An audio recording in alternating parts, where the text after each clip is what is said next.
Hi friends, மீன் குழம்பு வைக்கிறதுல நான் அந்தளவுக்கு எக்ஸ்பர்ட் கிடையாது. ஆனால் எனக்கு தெரிஞ்ச ஒரு சில டிப்ஸை உங்கள் கூட ஷேர் பண்ணிக்கிறேன். ஒரு சில இடங்களில் மீன் குழம்பு செய்யும்போது வெறும் இஞ்சி மட்டும் தான் சேர்ப்பாங்க, பூண்டு சேர்க்க மாட்டாங்க.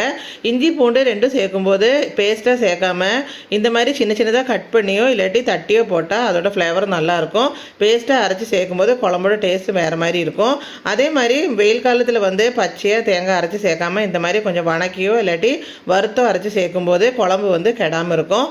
இந்த மாதிரி நம்ம புளி சேர்த்து மீன் குழம்பு செய்யும்போது கண்டிப்பாக ஒன்று மண்சட்டி இல்லாட்டி ஸ்டெயின்லெஸ் ஸ்டீல் பாத்திரத்தில் செய்கிறதுக்கு கண்டிப்பாக முயற்சி பண்ணுங்கள்.